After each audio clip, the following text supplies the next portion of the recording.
Hello everyone. Just trying on the Facebook Live because it's been a while since I last actually created a video. And just for all of you to know, I created this video and I know some of you have added me. So if you have added me and followed me and you happen to be on YouTube right now, you would have seen this video. And I'm so glad you can participate. So I hope you can participate in the chat. I just want to try the live. I saw some creator basically doing this live every morning the comfort of his home and just really create content every single day. So I've been challenged by that, although I really could not carve out time right now. And but at the same time, I really want to be faithful and consistent, but just seems to be so hard to do. Now, speaking about faithfulness and consistency, this is what we are always being challenged in life, I believe, because if we are in this world, there's just a lot of distraction, and that includes social media as well. So I really wanted to do more content for this channel. And don't want to let go of this channel. This channel is very, very important to me. By the way, I'm also available on TikTok. And most of the time, I actually create my posts on TikTok. So, um, yeah, if you're on TikTok, you can check me out. It's also Entrepreneur. You can follow me. But in TikTok, it's a little bit different. There's also a lot of like people who copy content, and they will copy even a profile and use your profile to post as someone else. But of course, they normally do that on famous people. And would you believe that Elon Musk follow me, Leonardo DiCaprio follow me, and they all messaged me and told me that I am beautiful. Oh my gosh. I really love TikTok right now. But kidding aside, of course, we all know that these are all scammers and people that will scam so that they can get what they want to that person. So it's always like it's a game of probability. The more people they approach, the more people, the likelihood of getting at least one of those many is there, and the likelihood of them making business, doing some money out of their scamming will be there. And speaking of scam, I actually want to do up a lot of biblical principles in life, biblical principles in finance, and biblical principles in business because I believe I have not shared enough about this. And and when I started as self-employed, my first taste of not having a salary and being on my own, and basically this is what they call you are your own boss. And as great as it sounds, it's not there's nothing glamorous about it, because if no one is paying you, uh, it doesn't make sense to be your own boss, right? And at the same time, you are a lousy boss to yourself if you are not getting paid in what you do. But of course, I started with that just to make it less dramatic. I was a financial consultant. I mean, I was a lecturer and then became a financial consultant. And during that time, my spiritual walk was really very, very consistent. And I'd say I really have enjoyed my time in my walk with God as a lecturer, because that's the first time I have grown as a Christian. Anyway, before coming to Singapore, I wasn't a Christian at all, and it's like few months before coming to Singapore, for some reason, actually before the offer given to me, before I even got the offer to come to Singapore, I got headhunted somehow to come to Singapore.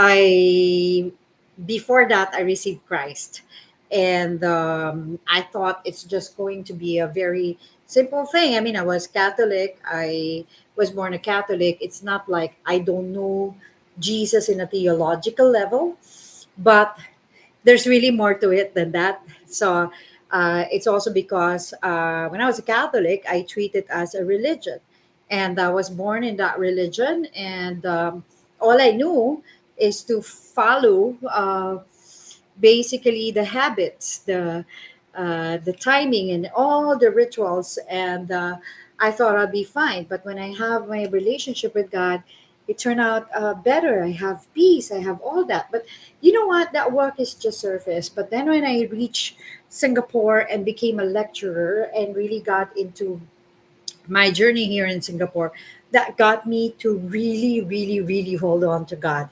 I think there's a lot of times when we face through crisis in life, when we face through difficulties, or sometimes impossible situations or very, very difficult situations.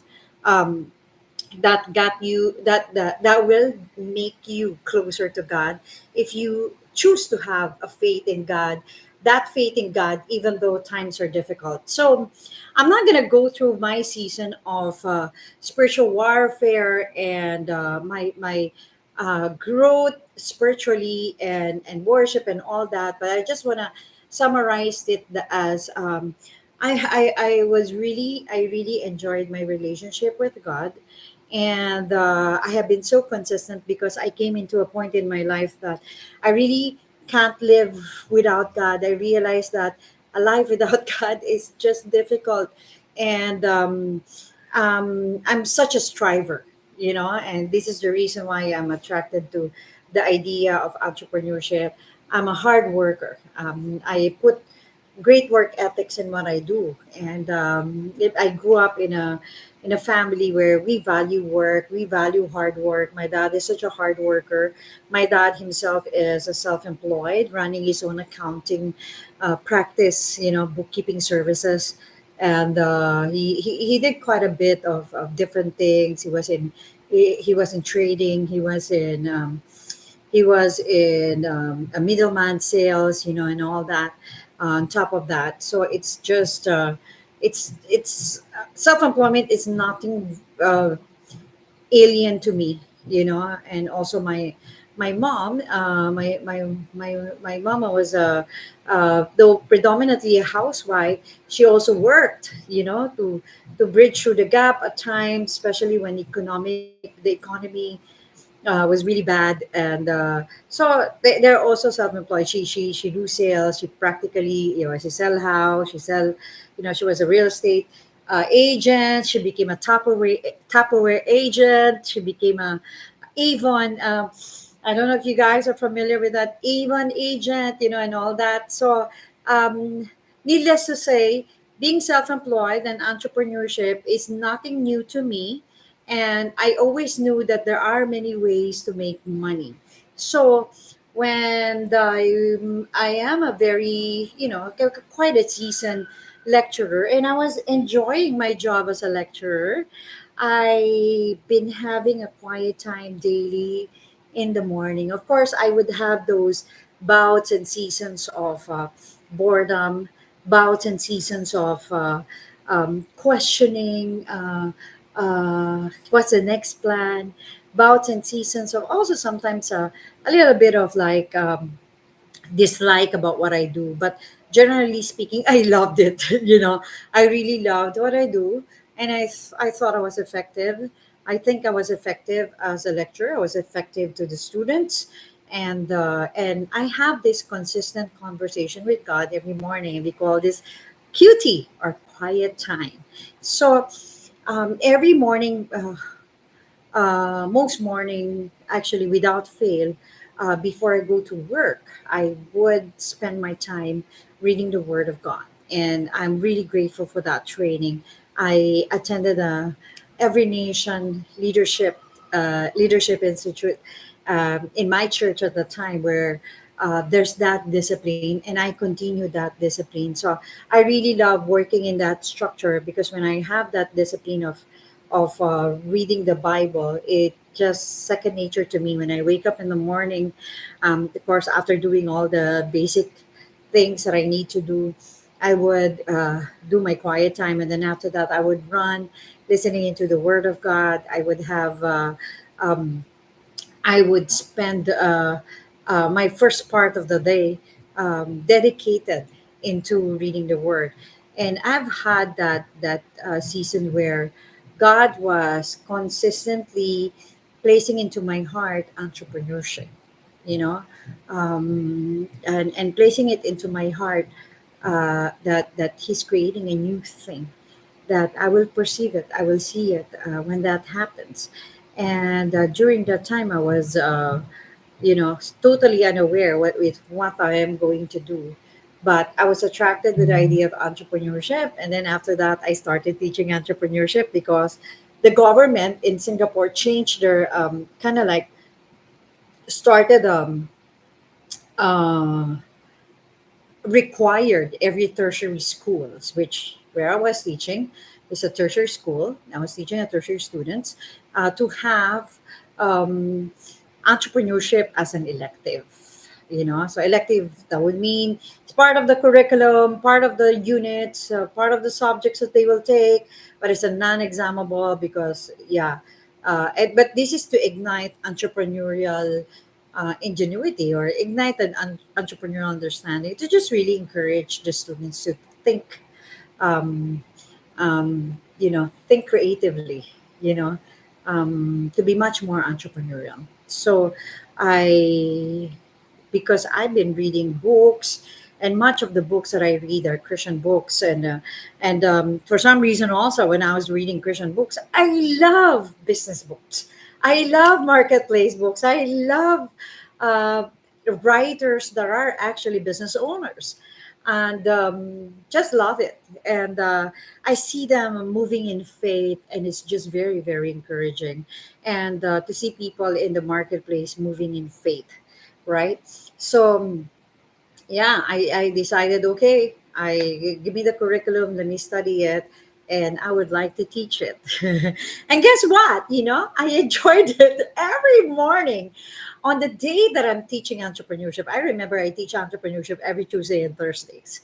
And on that Tuesday and Thursday, when I wake up on Tuesday and Thursday, specifically on those days, I tell you, it's fire in my eyes. It's like, whoa, I'm teaching entrepreneurship today. I'm excited. It's just seeing your students becoming creative, coming up with um, business ideas, coming up with solutions to problems. It just really excites me. And I wasn't running a business. It's just that I was excited about it as a teacher. So, disclaimer of that. But nevertheless, isn't that what happened at times? You go to business schools and you deal with teachers or professors who never run a business, but they know the theory. And I find that I've had my first bout of what do you call this? The imposter syndrome. I was like, why am I teaching this? What am I doing teaching this? I'm not even a business person. How can I do that? But of course, I leverage on the materials for sure. And a lot of materials are actually very theoretical. But I have to say, one of the things that excite made me very, very excited. Sorry. One of the things that really made me very excited at the time, because during that time, it was also the time where The Apprentice by Donald Trump was on TV, and I watch it every Thursday. I see every Thursday night, every Thursday night here in Singapore. So I was super duper happy about it. And after the first season, I think I happen to have a friend who also love The Apprentice. And those times that tech people will do, um, there's a CD-ROM, right? Or VCD, you know? And please don't sue me on this. I was young. I didn't know much better. And that friend of mine actually have a bootleg copy of The Apprentice. So what he does is like he would watch it and record it. And it is really for educational purposes. And I was like, you know, ask if I could also burn CDs for his copy, because I can do, like, I also have a CD burner where you can copy one CD to another, and he was okay. He actually did it for me, and he gave me one set of The Apprentice, and I watched it, and you know what I did? Because I watch it every Thursday. And I cannot just tell the story to my students. And so I'm really grateful for that friend of mine who came up with The Apprentice who burned the apprentice VCD for me, because my Thursday discussion with my students was exciting because I would present that in the I would present it in my class. Uh, the the apprentice show, and then we will evaluate, and who do you think should be fired, why this did this person get fired, what was a mistake of this team towards the other team. So there are different tasks given to different teams every week. So sometimes they will go and promote products, sometimes they'll come up with a restaurant and choose a location, choose the positioning, the food, and the how they want to have the whole thing. But at the end of the day, of course, it's all about profitability, whether they have profited, whether the business is profitable. And sometimes there are great ideas, but very bad executions. There are bad ideas, but with good executions. But at the end of the day, what makes the money? Because um, market is king, and that got me to really, really get excited more, because it's just really so exciting, exciting time, you know. And the finals of my students, they are in in in Shark Tanks now, right? What happened was I was in Toastmasters, and I don't think I'm not a native English speaker. English is not my first language. I'm Filipino, so but when my school and my well, I have this colleague who just really loves communication, you know, and he put up a Toastmasters club in our campus, first for all the lecturers. And of course, I always get, I'm the only foreigner in that in that school at the time. I'm the only one that they have to speak to in English. And of course, I have a different diction, different accent. So they find my English clear, and they wanted me to join them in putting up a Toastmasters club. So, and of course, probably secretly they want my English to improve. Everybody wants to improve their English. That's why they joined there. So, but anyway, um, I met quite a number of people in Toastmasters after a while, because there will be guests, there will be people, I'll get invited in other clubs. And those people that I met basically started meeting some entrepreneurs and some inspirational people who happen to come from, like, seasoned entrepreneur, successful entrepreneur, who happen to be an alumni of the campus that I'm teaching at, the school where I was teaching. So I was like, oh my gosh, this is going to be uh, an encouragement to my students. So I invited him, give a talk, and judge their final project, which is presentation of their idea. So it's like a thesis presentation where they pitch their business. It's like Shark Tanks, But during that time, there's no Shark Tanks yet, but I liken it to thesis presentation, where there are judges, panelists, and the panelists will start asking questions, will start grilling you, will start questioning whether your idea is workable or not, will start testing it. I used to, well, I was in IT, and I used to sit down on as a panel chair for thesis, or for um, IT students. And so I know it. I know how it takes. So that's what my guests would do, and it was so much fun, so much fun, so much fun, so much fun. But then I know that I have to go. But at that time, I really don't know what that is, because the reason I knew that I have to go, because it's just the prompting is just getting stronger and stronger and stronger in my heart, that being in school is no longer for me after a while, and I really have to step out of school so that I can grow and I can expand my horizon. And uh, there was this particular time I was teaching math in my math class. They are having a test that day. Happened that day, I kind of woke up I woke up late.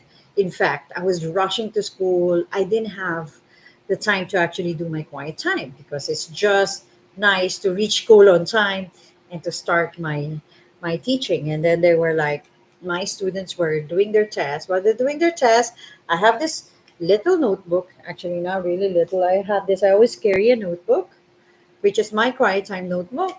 And at the time, while my students are all busy answering their papers, while I'm watching them, I was also uh, uh, doing my quiet time. And just really, my quiet time will always start with writing a letter to God, approaching God onto his throne and really thank him and really recognize him as my God, the Almighty, Jesus as my Lord and Savior. And I specifically remember feeling the Holy Spirit confirming to me that this is the last year you're going to be in this school. Um, you're no longer going to teach in the four corners of the classroom. And I was like, okay, so what is it I'm going to do? Because I know in my heart I'm going to do self-employment. I'm going to do the entrepreneurial route. But I didn't know exactly what God is really calling me to do. Wouldn't it be great if God can just be specific and say, "You're going to do this, you're going to do that," like very specific. But He's not all the time because He wants us to seek Him first, and constantly seek Him. He wants that consistency. He wants that constancy. He wants us to continue to know Him, so that in knowing Him, we will know His will, and in knowing His will, we won't get tired and weary. We won't get swayed by the enemy in doubting Him, or getting our faith out, or lose our faith. So, but nevertheless, I knew it was. So, long story short, I have resigned. At the time when I resigned, I already knew what God wanted. It was out of a need that I had because I was preparing for and anticipating to no longer become an employed person. So I just really want to know whether my finances are good, and just want to be so clear that all the things that I pay, my insurance, my investments, my savings plan, all this that I bought from the bank are clear and good and correct. I just want to know that. And then in that process, I called the bank. In that process, also, I found out that it was so hard to actually talk to them. And then in that process, also, I found that the uh, financial documents has a lot of jargons that no normal human being can understand. At least at the time, for myself. And it was, I was just, I got increasingly frustrated just by contacting the bank, and the bank not being there for me, and that I really feel so frustrated. So I made a decision to actually, for some reason, I don't know, it came on me, to research it on my own. I did my own research, and I kind of like, also, I felt a little bit embarrassed thinking that I signed this, but I didn't understand it. And I just trust the person, and the banker who had me sign it, and that person already left the organization, and the one who replaced also was about to leave. And then when I spoke to the new person who who replace him, he was also just serving 1 month notice.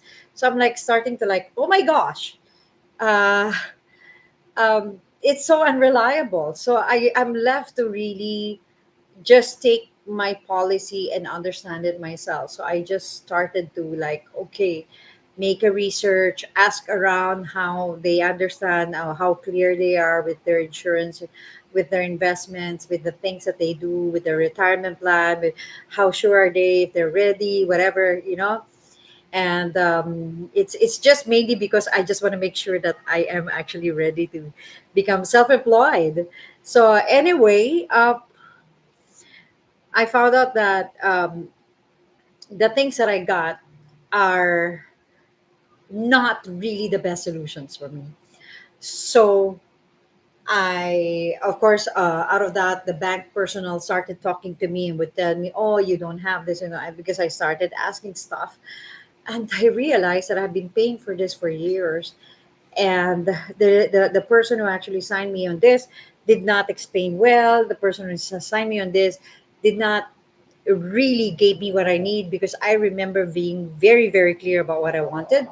And then that's when I said, okay, you know what?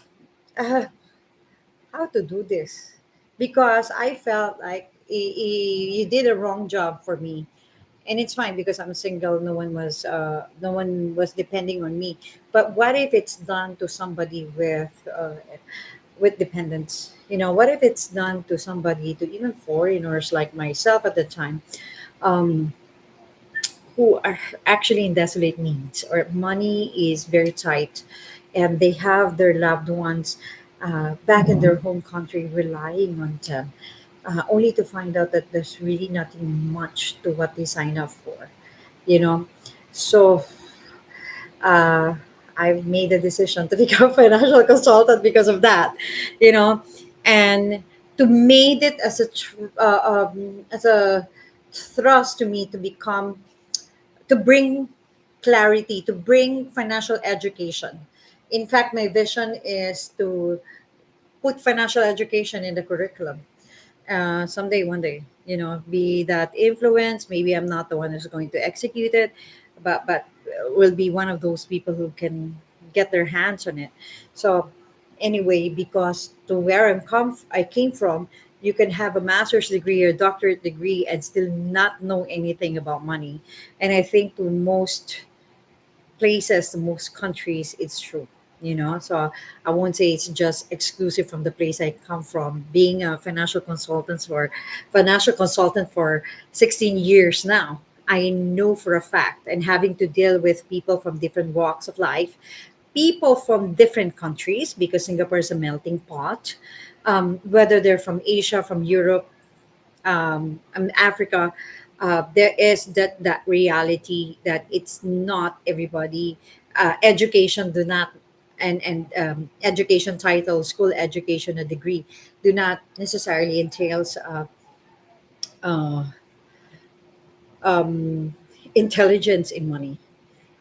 So I will pick that up so that I will want to bring this to people. I mean, I can save at the very decent level. I just want to know how to grow my money, but I didn't get that help. I just want to multiply it, I didn't get that help. So I want to be that help, you know. But when I started this, God gave me a word in Zechariah, do not despise the humble beginning. And prior to that, I was reading the book of Haggai, and Haggai says, once again, I will shake the heavens and the earth, so the things that can be shaken will be removed, and the things that are unshakable will remain.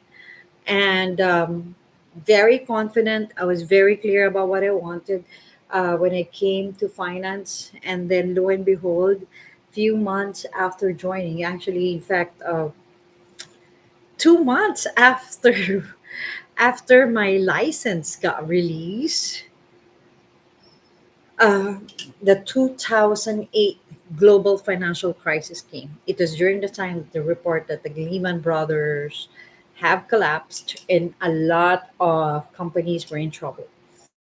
And there's bailing out happening. There's some insurance company that got into trouble, but because the government has bailed them out, the U.S. government, didn't happen. But it was really a very quiet, chaotic time at the time, and it was a time to question that, did I hear it right? Did God really brought me here? But the one that stick by it to me is the word of God and the faith, to know that every beginning has a humble beginning. And it's important to not despise the humble beginning. It's important to um, uh, be teachable, be humble, and allow people to speak into your life, because it's not about you. It's about um, it's about the people that you're going to serve with, the abilities, the talents, the tools that the Lord has given you. So I have made a decision, a very conscious decision at that time, to just obey. It was not easy. It was not a bed of roses, but not to despise a humble beginning is a sure way um, to, to to start. To understand that the beginning is a humbling thing, and you need to eat a humble pie in doing that. So it's an everyday surrendering. It's an everyday repenting. It's an everyday receiving grace. Everyday giving grace. Everyday being patient to yourself, forgiving yourself and forgiving others. Um, Forgiving the situation, because the situation back then is what it is. And for me, not despising the humble beginning really made me humble, made me realize that this is a special time in my life. It's so different, but if I can just trust God, I always believe that because He's in charge, He will do the rest. And that was also the time that I became so teachable. That was also the time when I became uh, giving and forgiving. I've realized that um, I have been so black and white when I was a teacher, when I was a lecturer, because my life was very, very steady. But during the time when I was faced with difficulty, I need to give grace, because I also need grace myself. So, but nevertheless, that journey became beautiful, because if we know that God is the one in the middle of it, giving you the grace, walking with you in your stage of humility, this is actually a great preparation. I realized that, yeah, God has prepared me actually to for more, because God's making sure that more will not destroy me. So, anyway, that's the first part of my conversation. I've been standing for like 30 minutes right now. Um, it's been great. I don't know if you're able to watch this, but if you have, leave your comment below. No one is here in my life right now, but I love it, and I'm gonna try this again. I hope you're doing well. This is Ture. I'm cheering you on. I'll see you again. Bye.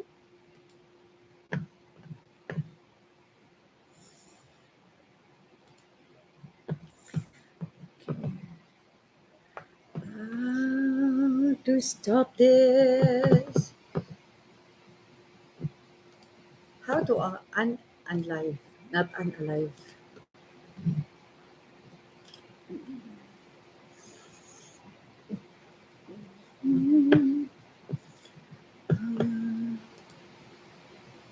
Okay.